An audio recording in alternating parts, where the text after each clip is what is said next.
Thank you, everyone. If you could welcome up Emily Baudouin, who is CEO and founder of Pure Lithium. Thank you very much. Set my timer. Thank you. Oh.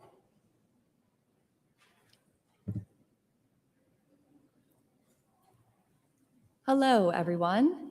I'm very happy to be here today and talk to you about lithium metal batteries.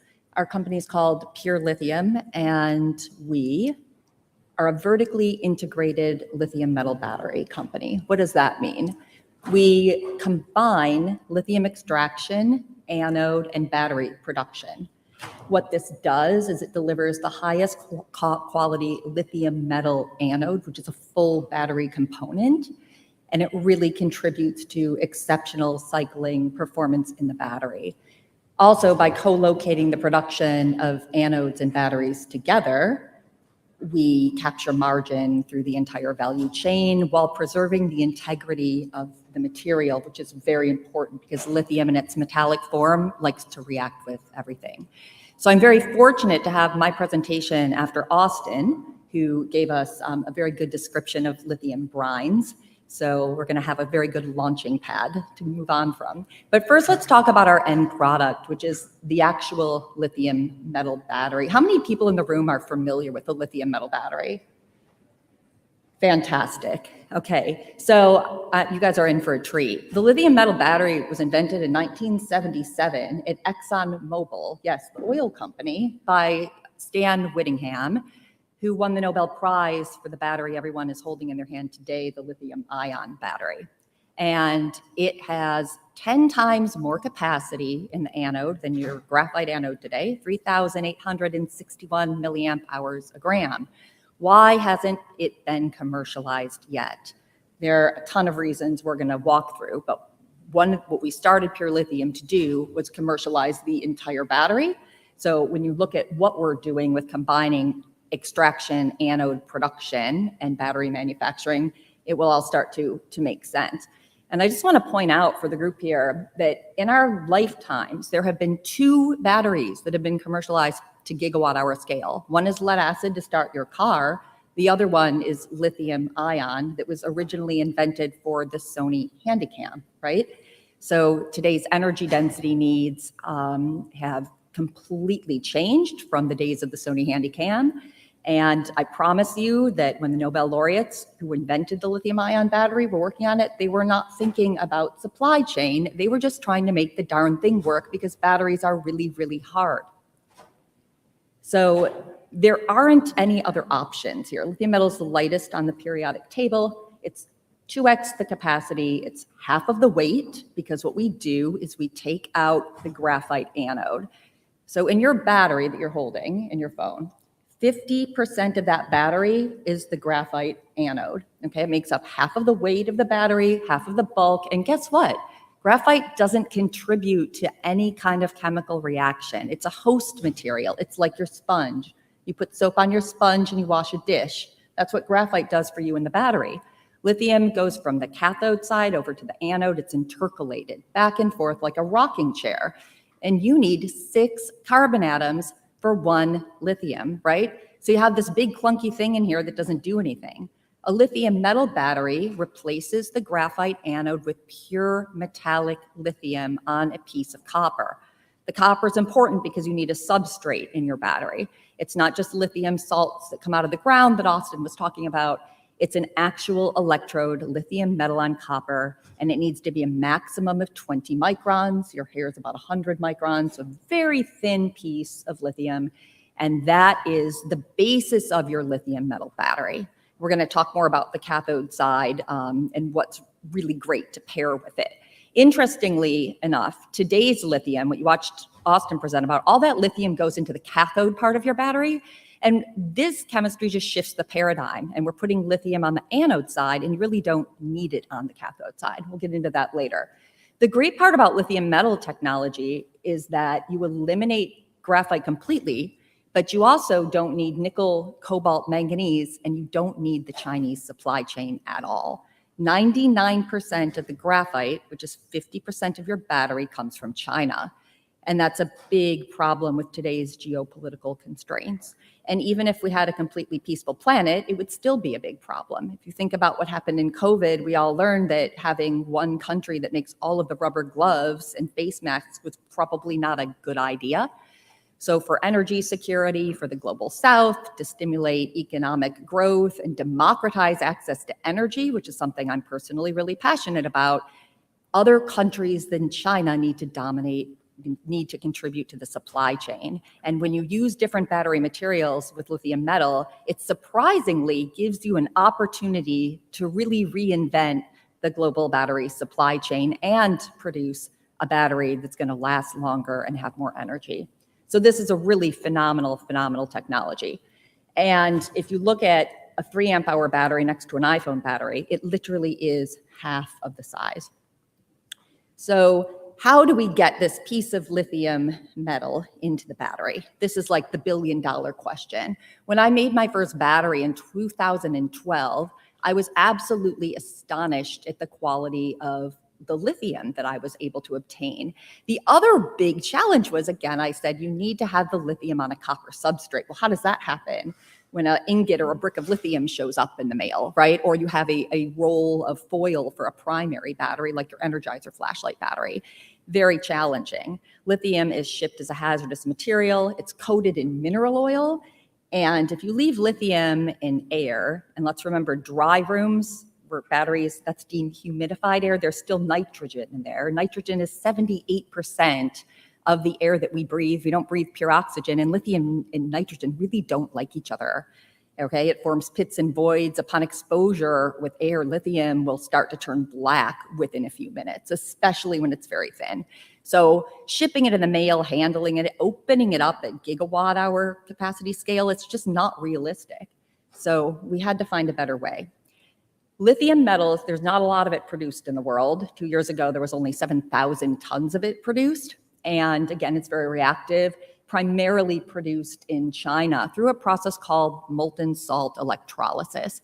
Molten salt electrolysis is a very high temperature process that starts with lithium chloride. And if we go back to Austin's slides, you saw salar brine, and then you saw concentration and then conversion. So that brine has to get converted to a lithium chloride finished product, not a concentrate, an actual finished product. And then it goes over to China and it's made into an ingot, which is like a brick of metal. Lithium is as soft as butter, okay? And this ingot has impurities in it. Then this ingot is put through an extruder machine, think of a spaghetti roller, and you get some type of foil that is really too thick to use in an actual battery, and it's a freestanding foil. So the other method is physical vapor deposition. You're still starting with this lithium ingot, and you put it in a vapor deposition machine. It's not scalable, and what happens when you just plop the lithium atom by atom on the copper substrate is it will delaminate over time, and that will limit your ability to cycle the battery. So we needed to come up with a very good way to get lithium onto a piece of copper if this battery that everyone is dreaming about is actually ever going to happen. So let's enter electrodeposition. It's not rocket science. It's not nuclear chemistry. It's not a mysterious black box. It's how a lot of metals are made, like copper and nickel, for example. You use electrons to do the work.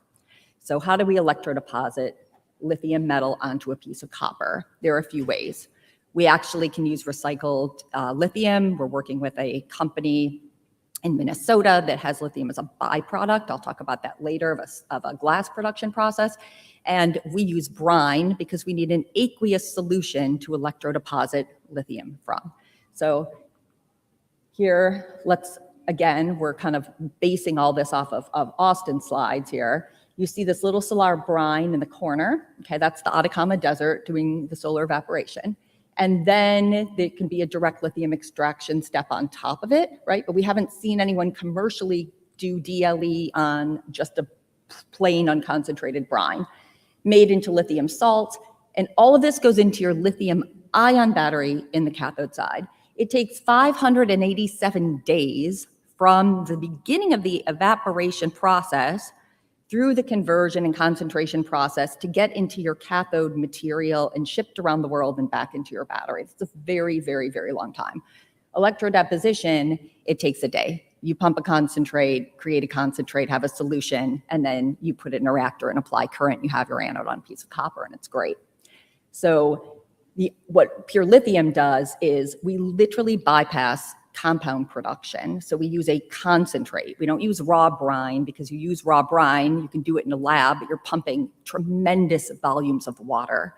So the sensible thing to do is take a concentrated brine, and we worked very hard on that at Pure Lithium over 5 years. We've taken brine from 4 continents in the world, not just the Atacama, but Saudi Arabian wastewater, and lots of really interesting brine with low total dissolved solids, brine with high total dissolved solids, and the brine is different everywhere, which makes it very challenging to work with raw brine and makes it very challenging for DLE producers.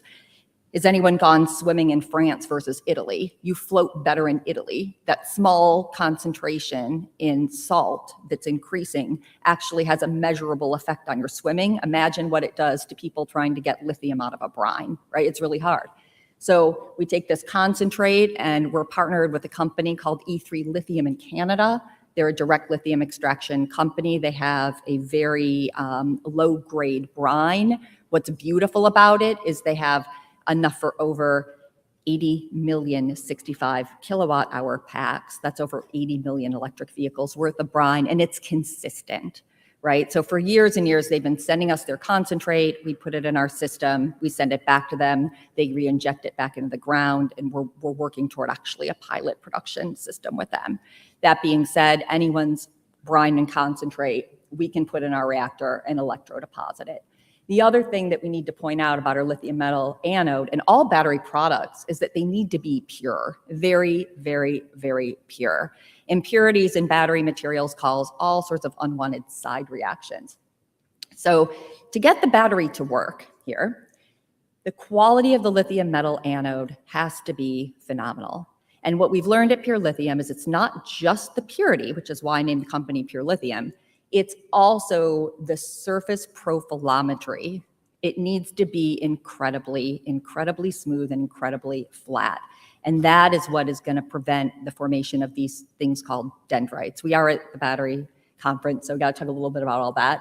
But if you look at our sample on the right side there, and then you look at what you can buy in the market, there's a tremendous difference. And we'll talk about why this is important.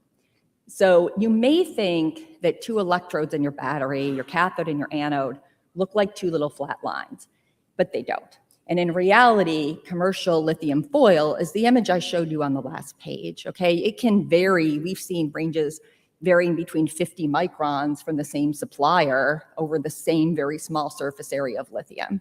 So when you go to put the battery together, okay, what's going to happen is you're going to have a real large variation between the electrodes in this electric field, and that means you have a large variation in the current density. So with commercial anything, you're going to see a 20 to 30% variation in current density. The electricity field concentrates at the high parts of the lithium, and then all havoc starts to break loose, right? So with our lithium metal anode, we have literally a 0.01 current density variation, so we can get really good long-term cycling. We have unprecedented battery performance. We have a lot of cells cycling at Pure Lithium that also had a 4-month rest period when we relocated the company from Boston to Chicago that are over 7,000 cycles at aggressive C rates, 1C and 1C. That's 1 hour charge, 1 hour discharge.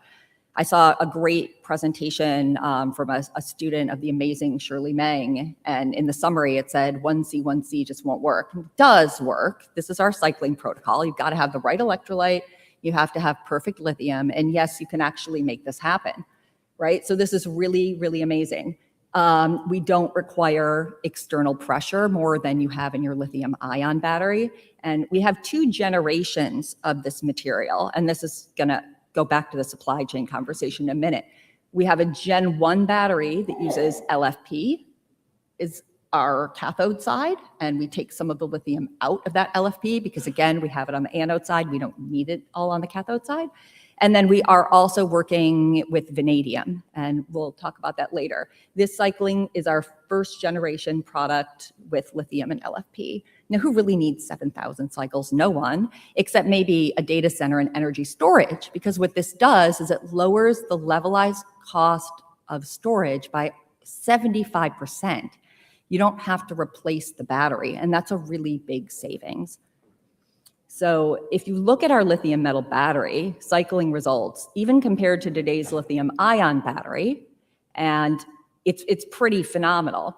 Our Gen 2 battery, you can get up to 425 watt hours a kilogram, and that opens up myriads of applications like, not just drones, but electric vertical takeoff and landing applications, really good high energy density applications. And lithium metal traditionally, the best data you'll see is maybe 500 cycles. CATL is the world's largest battery company.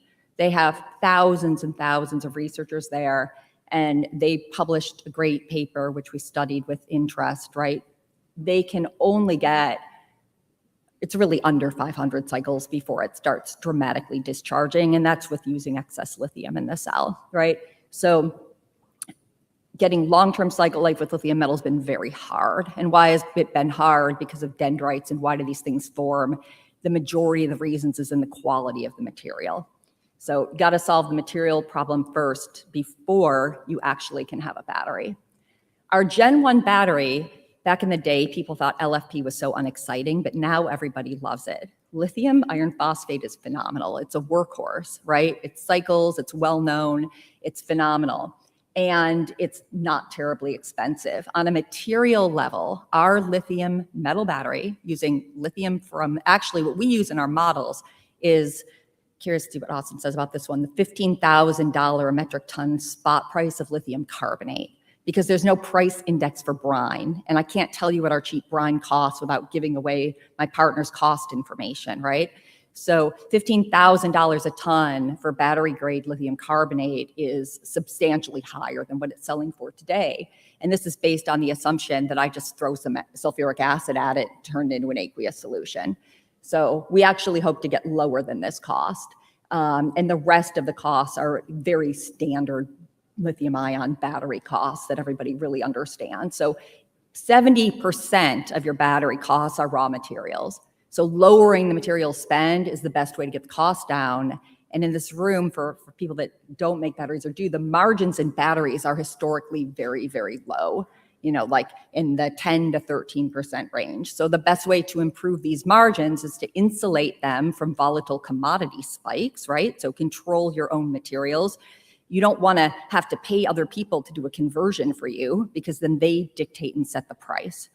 And the other way is to use materials that just cost less to make. So all of the benefits of making a lithium metal electrode from brine are really what is driving the cost down here. We can get 300 watt hours a kilogram with our LFP lithium metal, and that's a really good energy density for a myriad of applications. Our cycle life is really fantastic, and we have incredibly good capacity retention as well.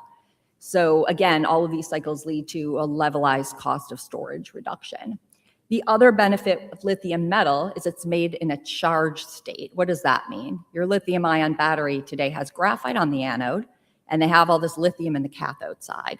And we do what's called formation cycles, where you electrochemically send your lithium from the cathode over into the graphite before you actually, that's how you form the anode in situ, right?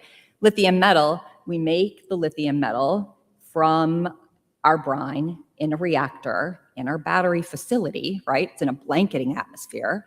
Then we have this perfect lithium electrode. We don't ship it. We don't coat it in mineral oil. We just make the battery in the same place, right? So you're preserving the integrity of the material, making the battery in a charged state. And because we don't have to do all of these formation cycles, we actually have a smaller footprint in a battery facility. And this is one of our very good core patents. We have over 150 patents and patent applications, but this one literally is for making the lithium metal anode in the same place as the battery, which is kind of really cool.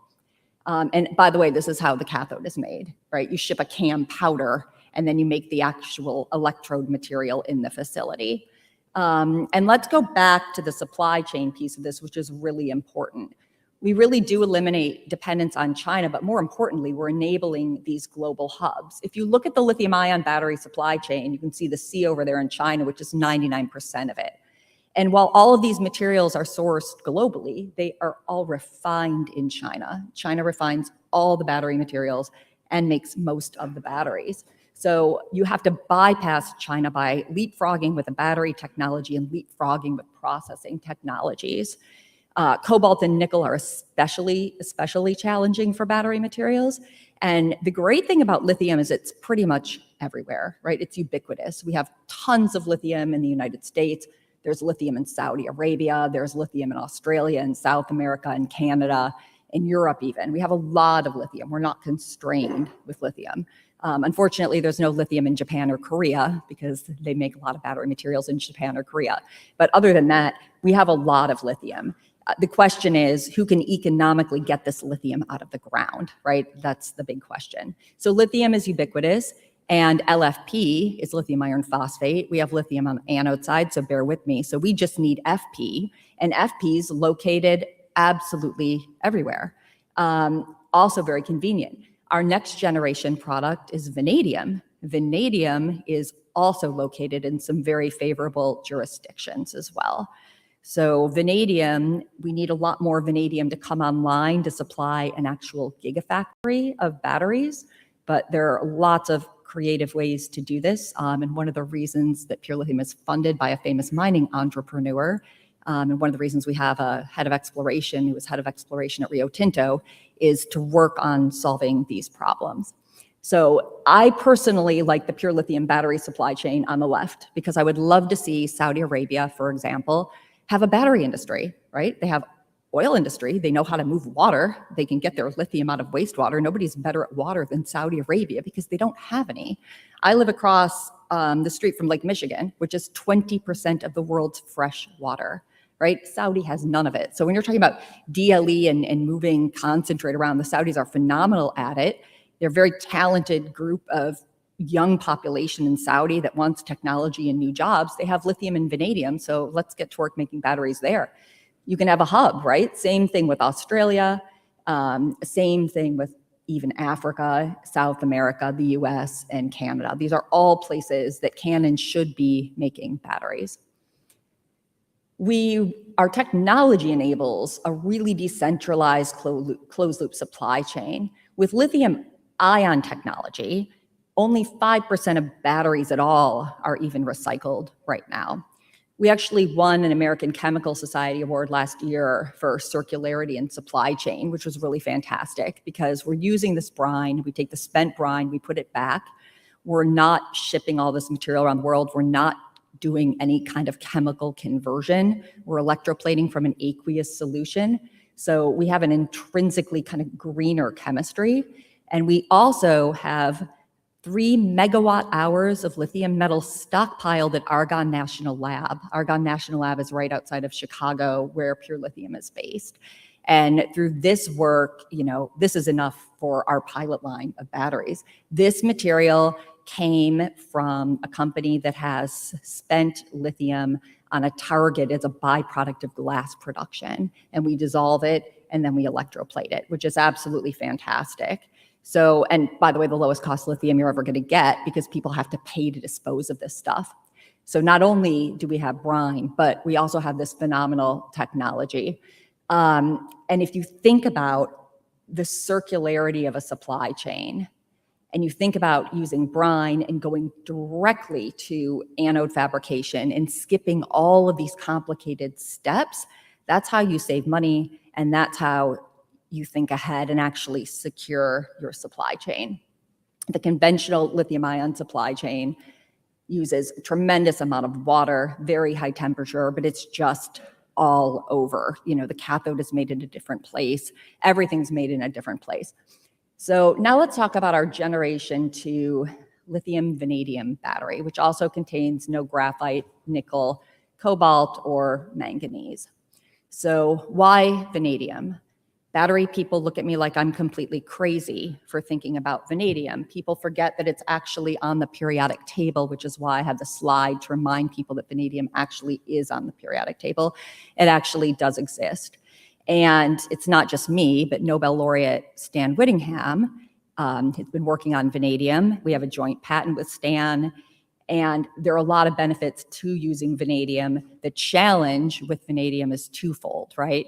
Nobody makes vanadium powder in quantity. In the United States, there's a company that refines vanadium from heavy crude, which you can do without mining, which is phenomenal, but they make about 2,000 tons of it. And for my gigafactory, I need about 15,000 tons. So that's a challenge, but it's worth it because we worked with Garrett Sater at Lawrence Berkeley National Lab, and we scan the periodic table for anything we can intercalate lithium into that is not going to have a volumetric excursion, right?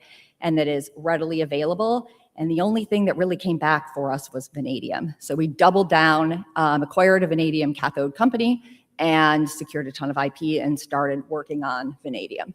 So vanadium's 50% more abundant than nickel. It's a lot more abundant than cobalt. It just isn't produced in such quantity. It's mainly used as an additive in steel. And as you saw on the previous slide, there's a lot of vanadium in South America. There's a great asset in Africa. You can find vanadium in crude oil. Venezuela has the best form of heavy crude for vanadium, as does Saudi Arabia. So what's good about a vanadium oxide-based cathode? It's going to deliver 50% higher specific capacity than our LFP cathode. So you saw our energy density metrics on an earlier slide with LFP.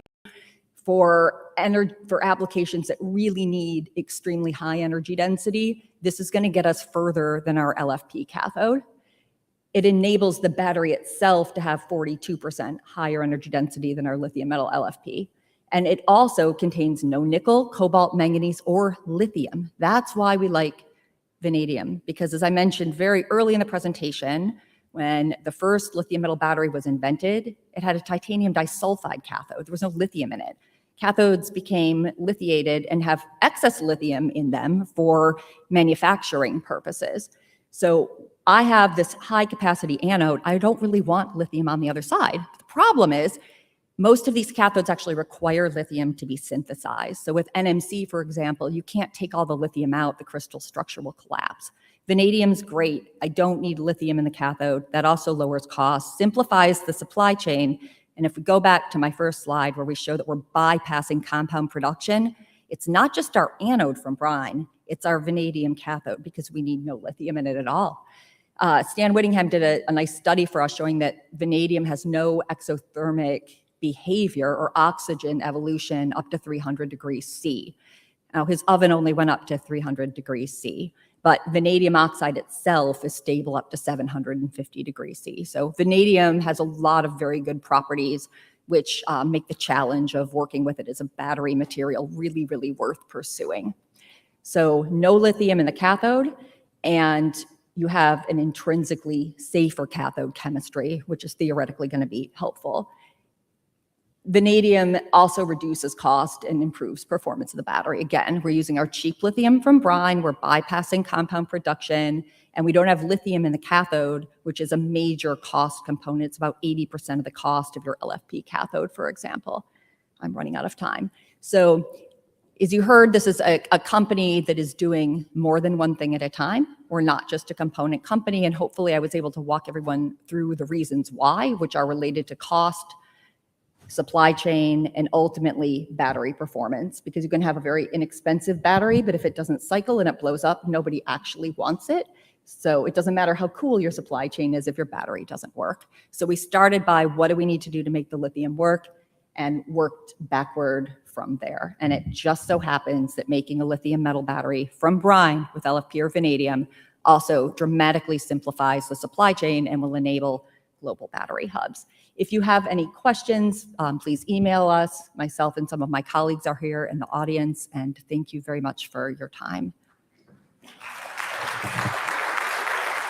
All right, we have time for 2 quick questions. Raise your hand. I'll bring the mic over.